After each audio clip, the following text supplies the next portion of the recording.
स्वागत है। आज के इस प्रेस वार्ता में आप देख रहे हैं कि हमारे साथ जो मीडिया को देखते हैं, मीडिया सेक्रेटरी श्रीमान डॉक्टर प्रदीप जी और हमारे ऑफिस सेक्रेटरी श्रीमान तिलकराज गुप्ता जी हमारे साथ बैठे हुए हैं। आज की प्रेस वार्ता में मैं कहना चाहता हूं कि देश के प्रधानमंत्री नरेंद्र भाई मोदी जी के नेतृत्व में जो सरकार चल रही है, लगभग 10 साल पूरे होने को आए हैं और इन 10 सालों में हमारी बहन निर्मला सीतारमण जो वित्त मंत्री हैं, उन्होंने जो छठा बजट जो है लगातार वो पेश किया है और मुझे लगता है कि ये भी अपने आप में एक रिकॉर्ड है। और इसके साथ ही हमारी जो राष्ट्रपति द्रौपदी मुर्मू जी हैं, उन्होंने भी अपना अभिभाषण जो है वो हमारा वहाँ पर राज्यसभा और लोकसभा के जो हमारे मेंबर पार्लियामेंट हैं, उनको उन्होंने वहाँ पर संबोधित किया। विशेष तौर पर आज जो निर्मला सीतारमण जी ने बजट पेश किया है नरेंद्र भाई मोदी जी के नेतृत्व में, उनकी देखरेख में, ये बजट सिर्फ एक वर्ष के लिए ही बजट नहीं है, ये आने वाले 25 वर्षों को दर्शाता है कि आने वाले 25 वर्ष कैसे होंगे। और ये अंतरिम बजट प्रधानमंत्री श्री नरेंद्र मोदी जी के विकसित भारत 2047 के दृष्टिकोण को आगे बढ़ाता है और अगले 23 वर्षों के लिए दिशा निर्धारित करता है। ऐसा बजट जो है वो निर्मला सीतारमण जी ने वहाँ पर पेश किया है। पिछले 10 वर्षों में भारतीय अर्थव्यवस्था को सकारात्मक परिवर्तन देखा गया है। पिछले 10 वर्षों में लोग भविष्य की ओर आशा भरी दृष्टि से देख रहे हैं। आज आप देख रहे हैं कि लोगों को एक आशा देश के प्रधानमंत्री नरेंद्र भाई मोदी जी के प्रति बनी है। 2014 में देश भारी चुनौतियों का सामना कर रहा था। आदरणीय प्रधानमंत्री श्री नरेंद्र मोदी जी की सरकार बनने के बाद पूरे देश में विकास की लहर दौड़ी और लोगों को सरकार पर विश्वास बना, जो आज तक भी बरकरार है। और आप देख रहे हैं कि आने वाले दिनों में लोग दोबारा से देश के प्रधानमंत्री नरेंद्र भाई मोदी जी को देखना चाहते हैं। प्रधानमंत्री श्री नरेंद्र मोदी जी के नेतृत्व में देश ने कोरोना जैसी चुनौतियों का सामना तो किया ही किया और उभरकर विश्व की सबसे बड़ी अर्थव्यवस्था में भी अपनी पकड़ बनाई।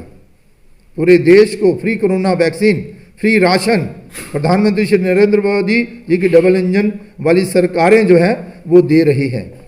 2024 से लेकर 2024 और 25 के अंतरिम बजट में पेश करते हुए माननीय वित्त मंत्री श्रीमती निर्मला सीतारमण जी ने कहा, सबका साथ सबका विकास के साथ नरेंद्र भाई मोदी के नेतृत्व वाली सरकार हर चुनौती पर काबू पाकर पूरे विश्व में अपनी छाप जो है उन्होंने छोड़ी है। G20 की बात आप कर लीजिए। और मैं अब कुछ बिंदुओं पर आपसे चर्चा करना चाहता हूं। अंतरिम जो केंद्रीय बजट 24-25 में रक्षा मंत्रालय को दिया गया है, वो रिकॉर्ड बना रहा है कि भाई 6.21 लाख करोड़ रुपए से अधिक का आवंटन जो है वो रक्षा मंत्रालय को किया गया है। ये बहुत बड़ी उपलब्धि है रक्षा मंत्रालय के लिए भी। और ये वित्त वर्ष 23-24 से 4.72% ज़्यादा है। अब आप अपने ही पिछले बजट से भी ये 4% ज़्यादा बजट है। बाकी जो 14 से पहले होता था उस पर आप सब जानते हैं क्या था। इस पर हवाई अड्डों की संख्या में भी पर्याप्त वृद्धि हुई है। इन 10 वर्षों में आपने देखा होगा कि गिने चुने हवाई अड्डे होते थे देश भर में, लेकिन आज उनकी गिनती 149 तक पहुंच गई है। और मैं आपको बताना चाहता हूं कि जो सड़क एवं परिवहन मंत्रालय, जो नितिन गडकरी जी का मंत्रालय है, उसका कामकाज आप सब ने देखा, दुनिया ने देखा है। लेकिन आने वाले दिनों में उनका भी बजट जो है वो बढ़ाया गया है और सड़क एवं परिवहन मंत्रालय में 2.78 लाख करोड़ रुपया जो है वो रखा गया है। और इसके साथ साथ ही ये आंकड़ा 2014 तक मौजूद जो रिकॉर्ड थे उन सबसे ज़्यादा है। मैं इतना भी कहना चाहता हूं कि रेल मंत्रालय में भी बहुत बड़ी संख्या में इसे बढ़ाया गया है और ये 2.55 लाख करोड़ जो है किया गया है। और जेएंड के लिए भी 31 करोड़ रुपया जो है वो रेलवे की तरफ से रखा गया है। मैं विशेष तौर पर जम्मू की अगर बात करूं, जम्मू कश्मीर की बात करूं, बाकी जम्मू कश्मीर में तो कार्य हो ही रहे हैं, लेकिन विशेष तौर पर जिस स्थान पर अब हम इस समय खड़े हैं, हमारे नज़दीक जो रेलवे स्टेशन है, मैंने आपसे कहा कि 1972 में रेलवे स्टेशन बना था, वही ईंटें और वही सीढ़ियाँ थी आज तक, लेकिन आज इसका नवीनीकरण भी हो रहा है। इसके द्वार, मतलब एक द्वार त्रिकुटा नगर वाली साइड से, दूसरा द्वार जो है, बहुत बड़ा द्वार जो है वो अब नरवाल वाली साइड से भी बन रहा है, और इसमें प्लेटफार्म भी बढ़ाए जा रहे हैं, और इस पर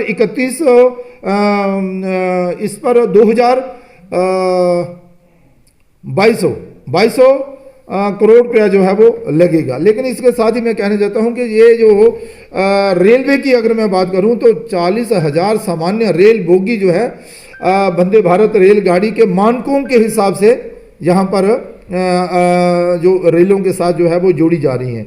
इसके अलावा बजट में बहुत सारे प्रावधान ऐसे रखे गए हैं, लेकिन विशेष तौर पर 34 लाख करोड़ की सामाजिक कल्याण लाभ सीधे प्रधानमंत्री जनधन खातों में स्थानांतरित किए जा रहे हैं, जो डिजिटल माध्यम से लोगों को जो है वो सीधा जिसका फायदा जो है वो मिल रहा है। मैं ये भी कह रहा हूं कि वो भी सरकारें थी, वो भी समय था जब 1 रुपया भेजने से 15 पैसे योजनाओं पर लगते थे। आज देश के प्रधानमंत्री नरेंद्र भाई मोदी जी के नेतृत्व में अगर 100 रुपया केंद्र से योजनाओं के लिए आता है तो वो 100 का 100 रुपया धरातल पर योजनाओं पर लगता है। ये अंतर है पहले और आज में।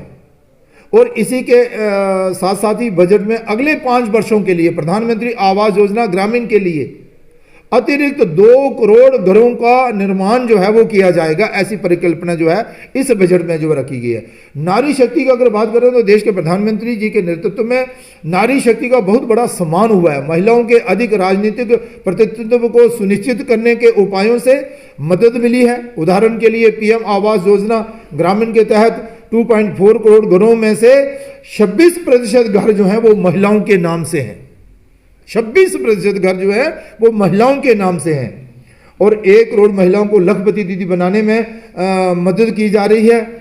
और इसके साथ ही देश भर में आंगनवाड़ी और आशा वर्कर को आयुष्मान योजना के माध्यम से लाभ मिलेगा। देश भर में जितनी भी आशा वर्कर और हमारी आंगनवाड़ी वर्कर बहनें हैं उनको आयुष्मान का लाभ जो है वो सीधे उनको मिलेगा। और इसके साथ साथ ही आपने देखा होगा कि भाई वित्त मंत्री हमारी कह भी रहे थे कि मोदी सरकार 9 से 14 वर्ष की लड़कियों के लिए सर्वाइकल कैंसर जो आजकल बड़ा जिसका प्रचलन चल रहा है, टीकाकरण को बढ़ावा देकर भारतीय महिलाओं को और सशक्त बनाने के लिए कदम उठाएगी कि 9 वर्ष से 14 वर्ष की जो लड़कियां हैं उनको टीकाकरण किया जाएगा ताकि आने वाले दिनों में उन्हें सर्वाइकल कैंसर से जो है बचाया जाएगा। कहने का तात्पर्य यह है कि सीमांत किसानों सहित 11.8 करोड़ किसानों को प्रधानमंत्री किसान निधि हो या प्रधानमंत्री फसल बीमा योजना हो, योजनाओं के अंतर्गत प्रत्यक्ष लाभ जो है वो स्थानांतरण किया जा रहा है। इसके अलावा डेयरी के विकास के लिए एक नए व्यापक कार्यक्रम राष्ट्रीय गोकुल मिशन के माध्यम से और भी कई योजनाएं जो है वो किसानों के लिए चलाई जा रही है। और आपने सुना होगा पिछले दिनों नरेंद्र भाई मोदी जी ने एक तरफ रामलला जी की प्राण प्रतिष्ठा का कार्यक्रम किया और वहां से निकलते ही सूर्योदय, ये जो सूर्योदय योजना का उन्होंने घोषणा की, ये देश के नागरिकों के लिए बहुत भारी लाभकारी योजना सिद्ध होने वाली है और विशेष तौर पर गरीबों के लिए। और उन्होंने उसकी शुरुआत की जिसके अंतर्गत प्रति माह 300 यूनिट निःशुल्क बिजली प्राप्ति के लक्ष्य को साधते हुए 1 करोड़ घरों की छत आधारित सोलर पैनल प्रदान किए जाएंगे। इससे प्रति वर्ष प्रत्येक घर को 12 से 18,000 रुपए का लाभ मिलेगा। प्रत्येक घर को 12 से 18,000 रुपए का जो है वो लाभ मिलेगा। और मैं जैसे पहले भी कह रहा था कि जम्मू और कश्मीर को 37,277.74 करोड़ रुपए जो हमें इस बार आवंटित किए गए हैं, जो पिछले बजट से ज़्यादा हैं। और इसमें 35,619.30 करोड़ रुपए अकेले केंद्र शासित प्रदेश में संसाधन अंतर को पाटने के लिए रखे गए हैं।